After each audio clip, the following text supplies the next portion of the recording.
नमस्ते बिहार और मैं हूं आपके साथ सोनाली सिंह। बुलेटिन की शुरुआत करते हैं और बड़ी खबर पटना से, जहां के महाराजा गार्डन में भीषण आग लग गई है।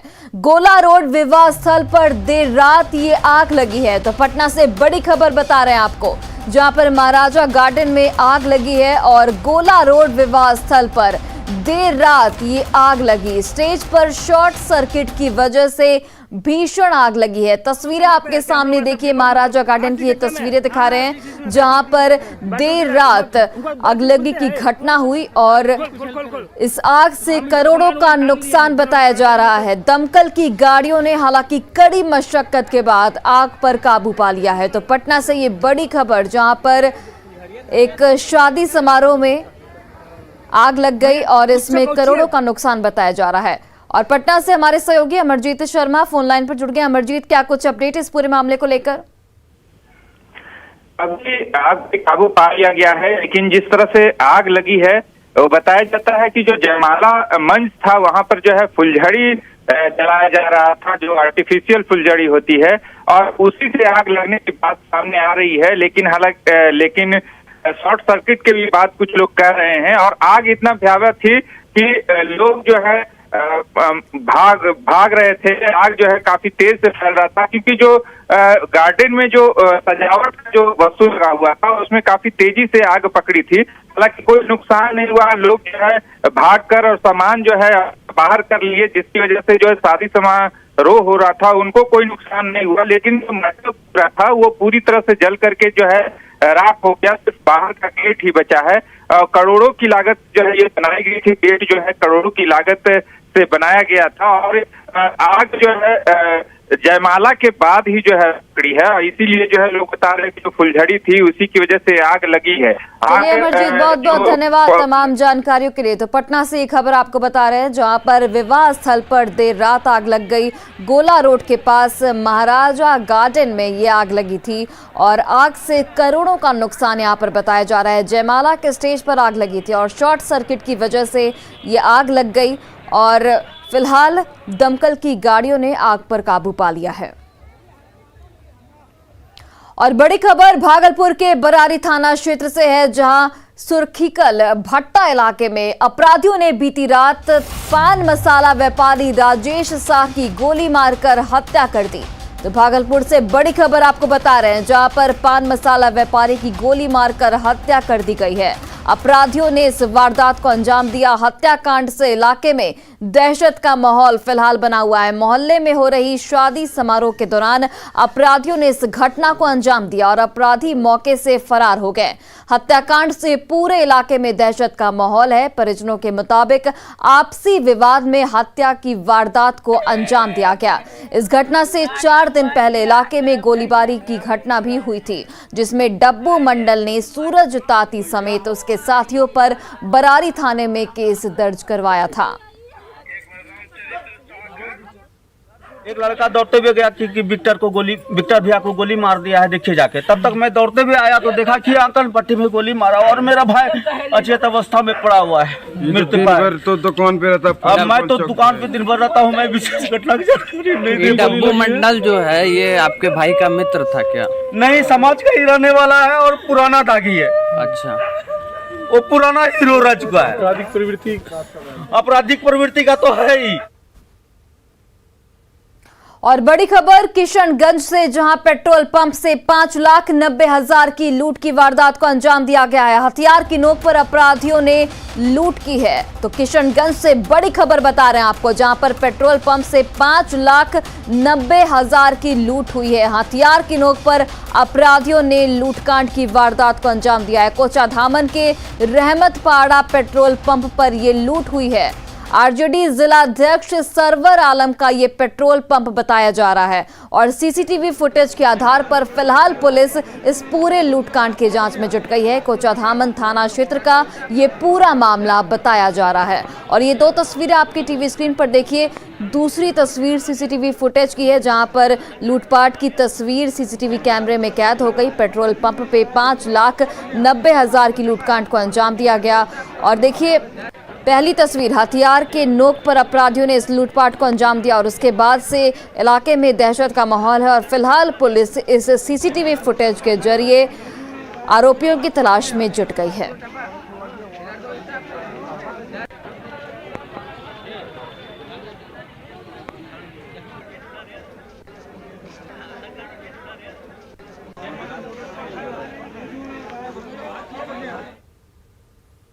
वहीं देखिए, औरंगाबाद में एक मुखिया प्रत्याशी ने अपने पक्ष में वोट नहीं देने पर 2 युवकों की पिटाई की। यही नहीं, दोनों से उठक बैठक भी यहां पर कराई गई। इसके बाद भी जी नहीं भरा तो सरेआम उससे थूक भी चटवाया गया। वीडियो कुटुंबा प्रखंड के खरांटी टोले भुइया बिघा गांव का बताया जा रहा है। गांव के 2 युवकों अनिल कुमार और मंजीत से मुखिया प्रत्याशी बलवंत कुमार ने उठक बैठक करवाई। वहीं थूक भी यहां पर उनसे चटवाया गया। वीडियो के वायरल होने के बाद डीएम और एसपी ने मामले पर संज्ञान लिया। पुलिस ने आरोपी मुखिया प्रत्याशी बलवंत सिंह को गिरफ्तार कर लिया है।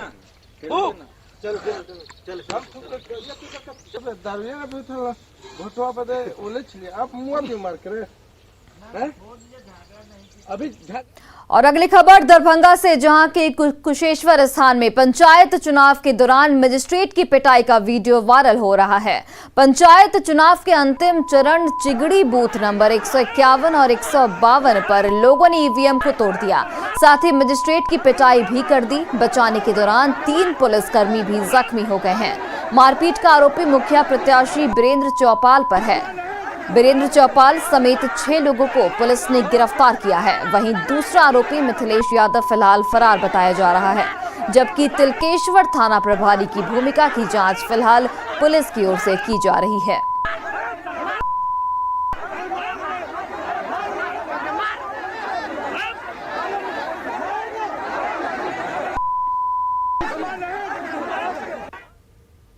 और देखिए, मनेर के सुअरमरवा में निवर्तमान मुखिया उमाशंकर सिंह की गाड़ी में आग लगा दी गई। तस्वीरों में आप साफ तौर पर देख सकते हैं कि कैसे स्कॉर्पियो धू धू कर जल रही है।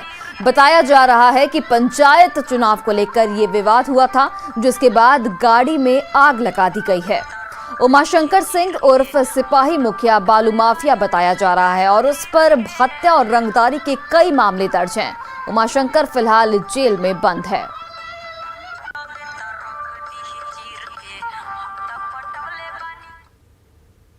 और अब खबर गया से, जहां के केंद्रीय विद्यालय 1 में छात्र के बैग से गीता और माला फेंके जाने के मामले में मामला दर्ज कर लिया गया है, जिसके बाद प्रशासन ने आरोपी शिक्षिका सदफ को हटा दिया है। शिक्षिका सदफ कॉन्ट्रैक्ट पर काम कर रही थी।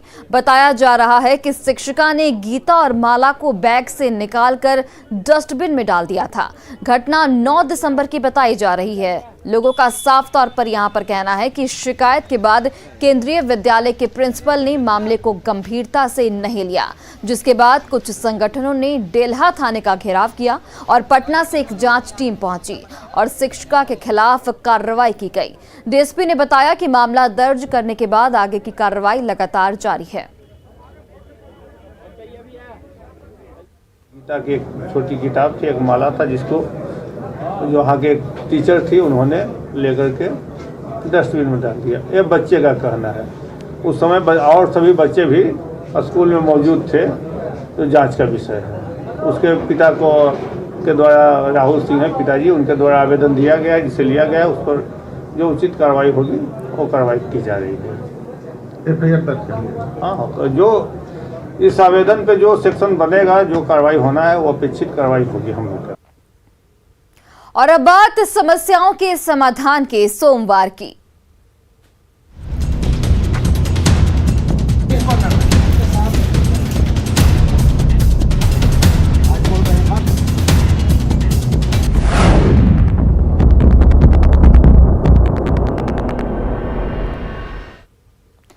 तो आज एक बार फिर से सीएम का जनता दरबार लगाया जाएगा। 11 बजे का वक्त दिया गया है जब सीएम लोगों की फरियाद सुनेंगे। तो 11 बजे से सीएम लोगों की फरियाद सुनेंगे। आज सीएम का जनता दरबार लगाया जाएगा। शिक्षा, स्वास्थ्य, समाज कल्याण विभाग से समस्याएं जुड़ी होंगी और इन्हीं समस्याओं के मद्देनजर फरियादी पहुंचेंगे और सीएम उनकी फरियाद सुनेंगे। वित्त, श्रम संसाधन विभाग से जुड़ी शिकायतें भी यहां पर सीएम की ओर से सुनी जाएंगी। गुहार लेकर बड़ी संख्या में फरियादी पटना पहुंच चुके हैं और 11 बजे का वक्त दिया गया है जब सीएम का जनता दरबार लगेगा और सभी फरियादी फिलहाल पटना पहुंच चुके हैं और एक एक कर सीएम के पास फरियाद लेकर पहुंचेंगे। शिक्षा, स्वास्थ्य, कल्याण विभाग से जुड़ी समस्याओं को सीएम के द्वारा सुना जाएगा। वित्त, श्रम संसाधन से जुड़ी शिकायतें भी सीएम सुनेंगे। और देखिए बड़ी खबर आपको बता रहे हैं जहां पर प्रधानमंत्री नरेंद्र मोदी आज काशी कॉरिडोर का उद्घाटन करेंगे। केंद्रीय मंत्री गिरिराज सिंह ने आज की तारीख को ऐतिहासिक बताया है। दिव्य काशी का कार्यक्रम भारत के इतिहास में स्वर्णिम अक्षर से लिखा जाएगा। इस भागीरथी प्रयास कहें या फिर जैसे अहिल्या को मुक्ति दिलाया था राम ने, उसी तरह से आज गंगा से काशी विश्वनाथ को दिव्य दर्शन कराने का काम भव्य काशी, दिव्य काशी के रूप में किया है। और देखिए श्रीनगर में आतंकियों के हमले के शिकार वीरेंद्र पासवान की दूसरी बेटी नीतू कुमार की सगाई स्थानीय विधायक ललन पासवान ने कराई। वीरेंद्र पासवान की हत्या के बाद ही विधायक ने उनकी बेटी की शादी कराने का वादा किया था। इसके बाद उन्होंने लड़का ढूंढा जो बंधन बैंक में काम करता है। विधायक ने कहा कि जनवरी के अंतिम हफ्ते में नीतू कुमारी की शादी भी करा ली जाएगी।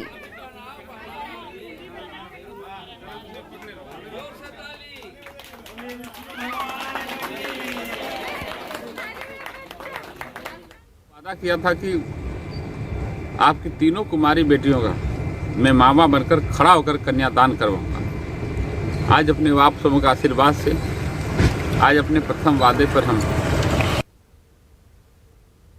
और देखिए बिहार में लोगों की लापरवाही लगातार जारी है और इसी वजह से मरीजों की संख्या में बढ़ोतरी देखी जा रही है। 5 दिनों की अगर बात करें तो 5 दिनों में एक्टिव मरीजों की संख्या 8 दिसंबर तक 35 एक्टिव मरीज मिले हैं। देखिए हम आपको एक चार्ट दिखा रहे हैं। 9 दिसंबर को 49 एक्टिव मरीज मिले हैं कोरोना से संक्रमित। 10 दिसंबर की अगर बात करें तो 57 मरीज यहां पर कोरोना से संक्रमित मिले हैं। वहीं 11 दिसंबर का डेटा देखिए 62 मरीज यहां पर संक्रमित मिले हैं और 12 दिसंबर की अगर हम बात करें तो 81 मरीज यहां पर संक्रमित मिले हैं। तो आप डेट बाय डेट देखिए जिस तरीके से लोगों की लापरवाही यहां पर बढ़ते जा रही है। लोग ना मास्क लगा रहे हैं, ना सोशल डिस्टेंसिंग का पालन किया जा रहा है लोगों की ओर से। और उसके मद्देनजर ये डेटा आपके सामने 8, 9, 10, 11, 12 5 दिनों के अंदर में ये देखिए किस तरीके से बढ़ोतरी हुई है कोरोना के मामलों में। और ये तस्वीर कहीं ना कहीं डरा रही है कि अभी भी वक्त है, अगर हम सचेत रह सकते हैं तो बिल्कुल रहें और कोरोना को हराएं। और देखिए सुपौल में खाद को लेकर किसानों ने NH-27 को जाम किया। किसानों का साफ तौर पर यहां पर कहना है कि गेहूं की बुआई का समय आ गया है लेकिन खाद नहीं मिल रहा। किसानों ने खाद की कालाबाजारी का भी आरोप लगाया। उनका साफ तौर पर कहना है कि कृषि विभाग के अधिकारियों की मिलीभगत से खाद नेपाल भेजा जा रहा है जिससे किसानों को खाद नहीं मिल रही और किसान खाद की किल्लत से परेशान हैं। ज़्यादा परेशानी है, यहाँ पे खाद मिल ही नहीं रहा है। खेती कहाँ से हो, गेहूँ की बुआई होगी तब मिलेगा। 9,000 रुपया लगा के DAP खरीदा जाए तो अच्छा बात है। दिक्कत है जो यहाँ का किसान DAP खाद बीज के लिए तड़प रहा है और यहाँ के जो भी होलसेलर है या रिटेलर है PO के मिली भगत से यहाँ उन्होंने ब्लैक करवा कर यहाँ से नेपाल, रक्सौल भेजने का काम करते हैं।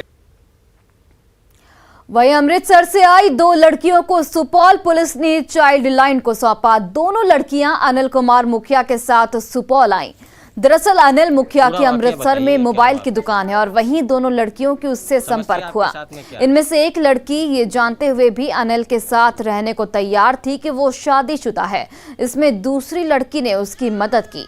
बाद में पुलिस ने दोनों को चाइल्ड लाइन को सौंप दिया और उन्हें घर पहुंचाने की व्यवस्था फिलहाल की जा रही है।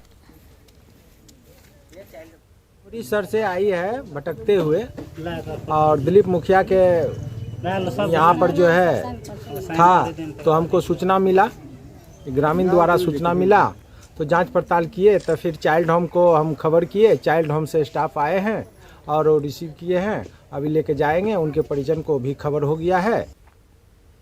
और फिलहाल रुकते हैं एक छोटे से ब्रेक के लिए।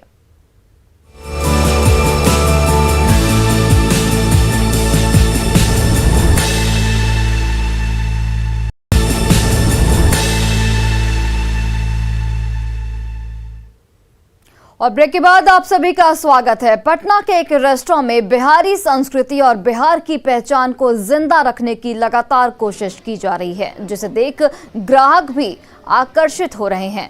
यहाँ हर तरफ बिहार में बोली जाने वाली शब्द लिखे हैं, तो बांस की छत और चारपाई भी दिख जाएंगे आपको। सही है ना, डेस्टिनेशन सही है। अब तक आपने बहुत सारे रेस्टोरेंट को देखा होगा, लेकिन राजधानी पटना के बोरिंग रोड स्थित स्वदेश को नहीं देखा होगा, जहां पर आपको ठेठ बिहारी अंदाज में सब कुछ नजर आएगा। यानी आप अगर देखेंगे तस्वीरों के माध्यम से या जो शब्दावली है उससे आप साफ तौर से फील करेंगे कि आप बिहार में हैं। ये देखिए आप जब यहाँ पर होटल में जिस रेस्टोरेंट में आप प्रवेश करेंगे, एंट्री पर ही आपको एक किसान जो है माथे पर धान का बोझ लेकर आपको स्वागत करते हुए नजर आ जाएंगे। साथ ही तरह तरह से शब्दावली है, जिस शब्दावली का उपयोग बिहारी करते हैं उसको आप देख लीजिए। गर्दा, फिर वही बात, लहरिया कट, तुमसे ना हो पाएगा, एक बिहारी सब पर भारी, ये तमाम जो वर्ड है ये आप देख सकते हैं कि यहाँ पर आप जैसे ही आप एंट्री करेंगे वहाँ पर गेट पर ही आपको नजर आ जाएगा। साथ ही जहाँ पर जो सिटिंग चेयर है उसके आसपास भी आप देखेंगे ऊपर से नीचे तक जो लुक है वो पूरा बिहारी अंदाज में। यहाँ पर देखिए चारपाई है जिसको खटिया कहते हैं गांव में, और ये जो विलुप्त होने वाली चीज़ है, तरह तरह से जो डिजाइनर पलंग आ गए हैं, उसके बाद ये चारपाई जो है उसको लोग मिस करते हैं। नई पीढ़ी के बच्चे जो है शायद नहीं भी देखे होंगे। इस चारपाई को यहाँ राजधानी पटना के रेस्टोरेंट में दिखाया गया है। नक्काशी दिए गए हैं वो बांस निर्मित है, जो गाँव में पहले आप देखते होंगे उस गांव की पहचान को यहाँ पर देने की कोशिश की गई है। साइकिल के जो रिम है उसके नीचे बाल्टी है और बाल्टी के नीचे ये दुधिया रोशनी लगाई गई है, जिससे जो है जो ग्राहक हैं वो आकर्षित हो रहे हैं। पर जो ग्राहक हैं उनसे भी हम बात करेंगे और तस्वीर से आपको वाकिफ कराएंगे हम। कैसा लगा ये स्वदेश? जी, यहाँ पहले एंट्री किए तो सब कुछ एकदम ट्रेडिशनल लुक था। जैसे कि आगे में आ रहे थे तो वहाँ पे बहुत बिहारी लैंग्वेज में लिखा हुआ था कि जैसे लटकला था गैला बेटा ये, और एक बिहारी, हाँ, एक बिहारी सब पे भारी, और एक लहरिया कट होता है तो वो सब भी लिखा हुआ था कि लहरिया कट मारते हैं। गर्दा ये भी लिखा हुआ था। और मैं भारत का इतिहास हूँ, मैंने दुनिया को पहला गणतंत्र दिया, मैंने बुद्ध को आत्मज्ञान के लिए प्रेरित किया, पोषित किया, मेरे पुत्र चाणक्य अर्थशास्त्र के देखिए यहाँ पर पितामह थे। तो तमाम चीज़ें यहाँ पर आपको नजर आ जाएगी। तो निश्चित रूप से उम्मीद करते हैं कि और जो स्वदेश की तरह तर्ज पर जो है और होटल जो है उसका निर्माण हो, और ताकि जो बिहारी अस्मिता है, बिहारी पहचान है, बिहारी संस्कृति है, उसको बढ़ावा मिल सके। कैमरामैन मनीष उनिया के साथ रजनीश कुमार, न्यूज़ 18 पटना। और वहीं पटना के गांधी मैदान में लगे नेशनल हैंडलूम एक्सपो में लोगों की भीड़ दिख रही है। खासकर बिहार के व्यंजनों वाली दुकानों पर लोग जमा हो रहे हैं। लिट्टी चोखा और कुल्हड़ वाली चाय लोगों को खूब पसंद आ रही है। इस रिपोर्ट को देखिए। पटना के गांधी मैदान में नेशनल हैंडलूम एक्सपो मेले में एक तरफ जहां बिहार के अलग अलग जिलों सहित देश भर से अलग अलग हिस्सों से आए हुए हैंडलूम और सिल्क विक्रेताओं की दुकानों पर काफ़ी संख्या में लोगों की भीड़ दिखाई पड़ रही है, वहीं दूसरी तरफ यहाँ पे एक स्टॉल जो है वो लोगों के आकर्षण का केंद्र बना हुआ है। और वो स्टॉल जो लोगों के आकर्षण का केंद्र बना हुआ है वो है दीदी की रसोई। खास किस्म के कुल्हड़ जो दीदी की रसोई में खाना बनाने वाली जो दीदियां हैं उन्हीं के द्वारा बनाई जाती है वो कुल्हड़। उसी में ये चाय यहाँ पे लोगों को दी जाती है, और ये जो चाय है यहाँ पे लोगों के आकर्षण का केंद्र बना हुआ है। सबसे अच्छा तो चाय या कुल्हड़ी हमने बनाया है। चाय अच्छा बना रहा है, बिहार के अच्छा चाय है। लिट्टी चोखा भी बना रहे हैं, लिट्टी चोखा भी बिक रहा है, मैगी भी, चाउमीन भी बन रहा है, और मंचूरियन भी बन रहा है, बिक रहा है भी अच्छा। चाट भी बन रहा है, अच्छा से बिक रहा है, इसीलिए हम खोले हैं। इस कुल्हड़ की क्या खासियत है, क्या खास है इसमें? क्या खास है कि चाय बनाए हैं, अपने से बनाए हैं, अपने से बना कर बेच रहे हैं, तब अच्छा लग रहा है। आप ही लोग बनाई हैं? हाँ, हम ही लोग बनाए हैं, हम ही लोग बेच। कई सारे लोग जो हैं जो खरीदारी करने के लिए आ रहे हैं, वो साथ में यहाँ पर जायके का भी लुत्फ उठा रहे हैं। लिट्टी चोखा पहली बार खा रहे हैं? नहीं, मैं काफी खाया हूँ। कैसा है ये? It's wonderful litti chokha. और भी आपने यहाँ पे कुछ खाया है? हम लोग आलू टिकिया चाट भी खा लिया। कैसा था वो? It was also amazing. किस तरीके से ये जो दीदी की रसोई जो है वो लोगों के आकर्षण का केंद्र बना हुआ है। आपको बताते चले कि यहाँ पे बिहार के खास व्यंजन आपको दिखाई देंगे, चाहे वो लिट्टी चोखा हो या फिर यहाँ के बने हुए अचार, पापड़ और जो भी गुड़ से बनी हुई मिठाइयाँ हैं, मेथी के लड्डू भी आपको मिलेंगे। तो अगर आप बिहार के व्यंजनों का लुत्फ उठाना चाहते हैं इस गुनगुनी ठंड में, तो पटना के गांधी मैदान में लगे हुए नेशनल हैंडलूम मेले में आए और इन व्यंजनों का लुत्फ उठाएं। कैमरामैन सुबोध के साथ ऋतु रोहिणी की रिपोर्ट, पटना। और फिलहाल इस बुलेटिन में बस इतना ही। आप देखते रहिए न्यूज़ 18 बिहार झारखंड।